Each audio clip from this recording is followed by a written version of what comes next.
Tori says he puts last dab in his eggs. You do not, Tori. How many chows? All right. So here we go. It's time for Fitz gibberish. Cue that music.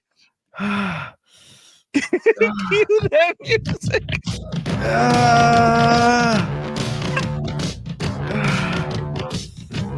It's Fitz gibberish.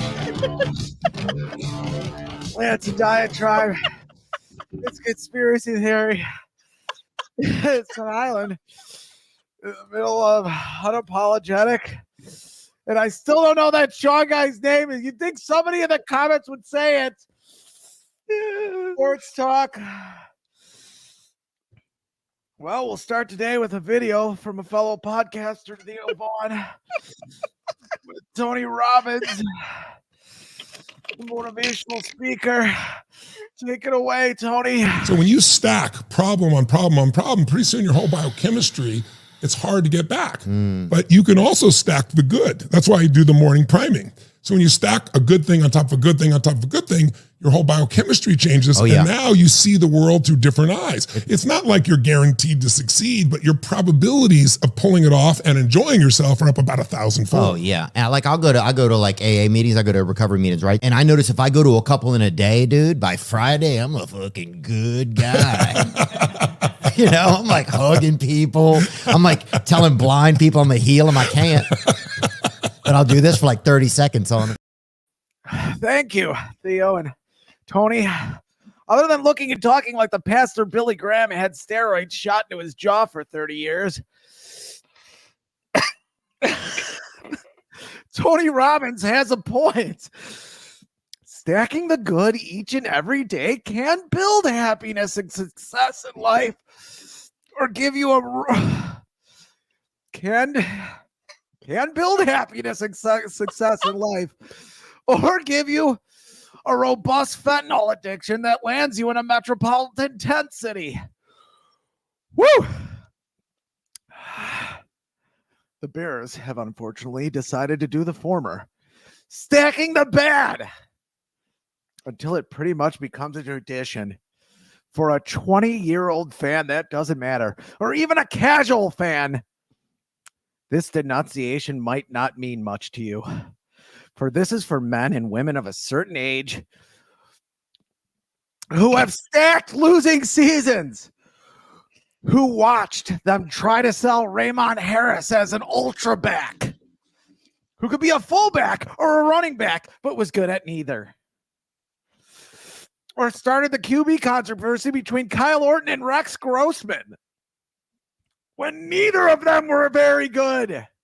If we had Kyle Orton, we would have won the Super Bowl. No, you wouldn't have, sir.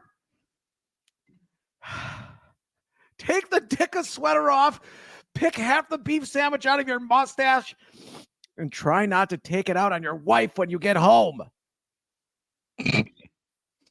This was supposed to be different. Shut up, Siri. I think Siri even Siri has sympathy for me, you asshole. This was all supposed to be different.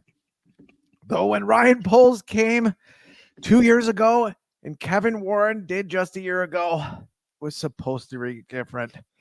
But still, they sat there, nestled among the enabling press who act like parents who allow their daughter to go to a country concert at 14 and then have to change their views on abortion. Because the girl got pregnant, that's why, and she needs abortion. It's not a good joke if you have to explain it. And this question and answer, if I can get to it, is Exhibit A or B or whatever.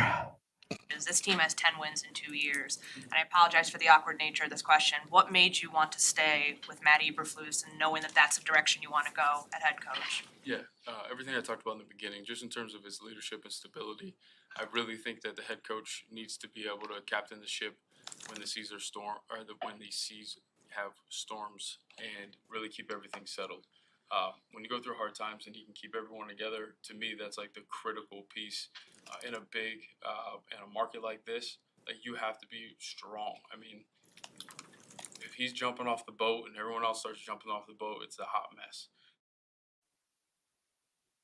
First of all, why the preamble? Just ask the goddamn question to polls. We're all adults here. Come on, press. Two, Lord knows why polls need to have Eberflus there in the first place, and we talked about it. What is he, your in-flight comfort animal? I'm fucking melting over here.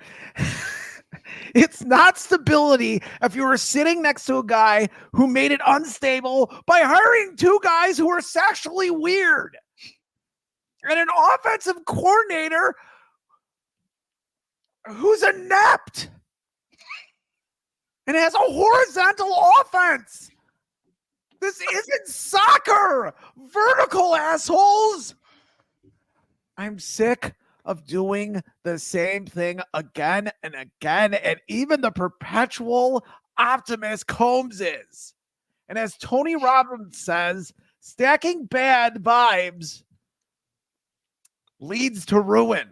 Or, as my brother John even texted me, a long time Bears fan and optimist who told me this year to be more optimist on the show, had this to text me recently. Where does our loyalty get us, Rye?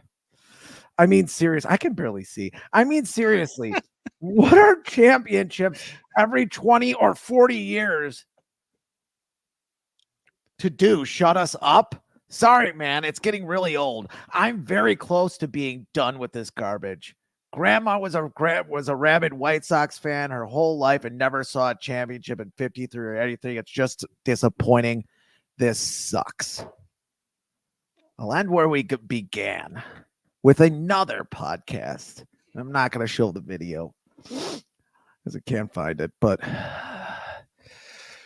Bill Maher on his Club Random show, you should look it up, had David Mamet on it. Great writer of movies. He did The Untouchables. He's from Chicago. They were talking about how dumb Americans are. And Bill Maher came up with a fact that 12 Americans a year get their penis ripped off, putting it in a vacuum. And all I have to say is those 12 men, how many times did they try it before they put their penis in that vacuum? Bears fans everywhere. Stop putting your penis in the vacuum. Combs. Is that a real stat? That is a real stat.